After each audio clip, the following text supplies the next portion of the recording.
खाली हंसने वाली दवा। किशनगढ़ गांव में कीर्ति अपने बेटे दिवाकर और बहू अंशु के साथ रहा करती थी। तीनों बहुत ही हंसी खुशी अपना जीवन व्यतीत कर रहे होते हैं। अरे बहू, आज खाना मैं बना देती हूँ। नहीं माँ जी, आप क्यों तकलीफ कर रही हैं? आप आराम कीजिए, खाना मैं ही बनाऊंगी। कितनी अच्छी बहू मिली है मुझे। भगवान ऐसी बहू सबको दे। सब कुछ ठीक चल रहा होता है कि एक दिन गलती से अंशु हंसने वाली दवा खा लेती है। बस उस दिन से सब कुछ बदल जाता है। अरे बहू, मेरे घुटनों में बहुत दर्द हो रहा है, जरा बाम तो दे दे। अरे बाम लगा कर क्या करोगी माँ जी? मैं पाँव दबा देती हूँ। अरे एक तो मुझे पाँव दर्द हो रहा है, ऊपर से तुम हंस रही हो। आई एम सॉरी माँ जी। अरे फिर से हंस रही है, जा तू मेरे कमरे से, मुझे तुझसे बात नहीं करनी। हे भगवान, ये क्या हो गया? अब माँ जी क्या सोचेगी? 2 दिन बाद कीर्ति घर में किटी पार्टी रखती है। उसकी सभी सहेलियां घर आने वाली होती हैं। अरे बहू, मेरी कुछ सहेलियां आज दोपहर को घर आने वाली है। आज कुछ खाने में अच्छा सा बनाना। सहेलियां? क्यों? मेरी सहेलियां नहीं हो सकती क्या? तुम फिर से हंस रही हो? नहीं माँ जी, मैं हंस नहीं रही हूँ। अरे फिर से हंस रही हो और बोल रही हो कि हंस नहीं रही। नहीं माँ जी, मैं तो तुम जाओ मेरे सामने से और किचन का काम कर लो, जाओ। दोपहर को कीर्ति की सभी दोस्त खाने पर आ जाती हैं। अरे वाह, घर तो बहुत सुंदर सजाया है कीर्ति।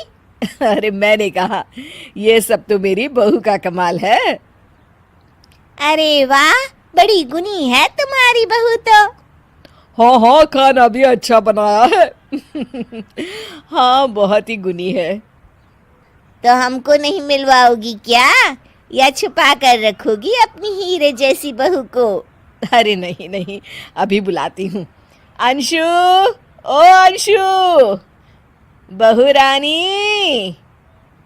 अंशु बाहर आती है। जी माँ जी। बहू, ये सब मेरी सहेलियां हैं, मिलो सबसे। नमस्ते आंटी।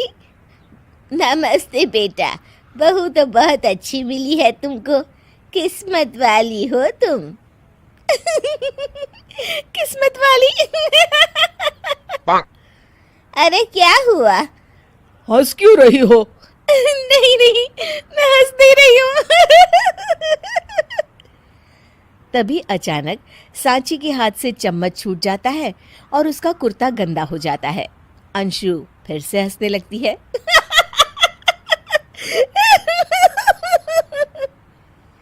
इधर सब सहेलियां गुस्सा होकर चली जाती हैं। कीर्ति भी नाराज होकर अपने कमरे में चली जाती है। हे भगवान, ये मैंने क्या कर डाला? इस तरह से तो माँ जी और उनकी सहेलियां नाराज हो गई।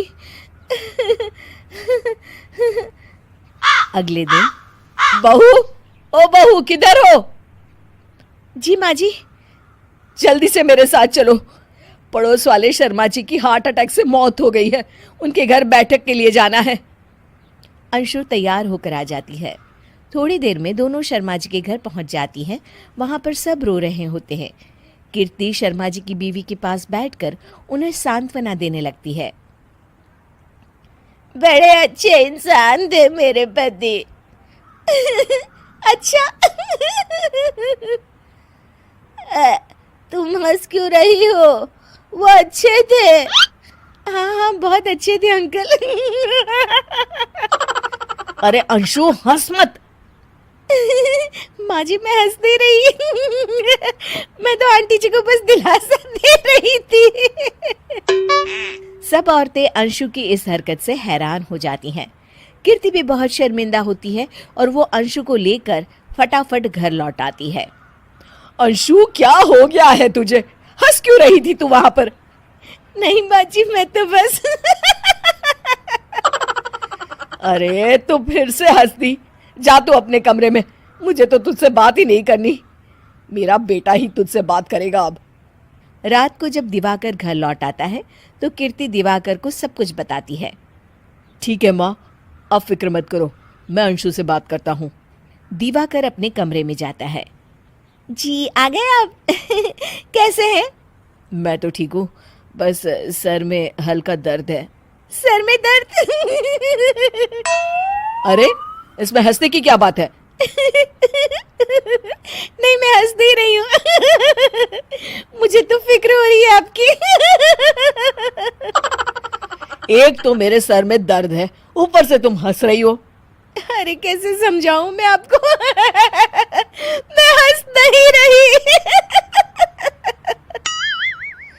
अंशु, तुम इस घर से चली जाओ। माँ ने मुझे बताया जो भी तुमने शर्मा आंटी के घर किया, और किटी पार्टी में भी। नहीं जी, मैं ऐसे नहीं हूँ तो अभी क्या हुआ था? क्यों हंस रही थी तुम? रुकिए, मैं आपको सब कुछ बताती हूँ आपको सब कुछ। अंशु डायरी में लिखकर दिवाकर को पढ़ने देती है। कुछ दिनों पहले मैंने गलती से हंसने वाली दवा पी ली थी, जिसकी वजह से ये सब हो रहा है। इसका असर कुछ दिन और रहेगा। अरे तो तुमने ये सब पहले क्यों नहीं बताया अंशु? वो मैंने माँ जी को बताने की बहुत कोशिश की मगर उन्होंने सुना ही नहीं अरे ठीक है, मगर वादा करो, जब तक दवाई का असर ठीक नहीं हो जाता तुम घर से बाहर नहीं जाओगी। नहीं जाऊंगी और हंसूंगी तो बिल्कुल नहीं लो, तुम तो फिर से हंस दी। Thank you for watching. Please hit the like button if you loved watching. Subscribe to our channel, Bono Production, for more such content, and please hit the bell icon for instant notifications.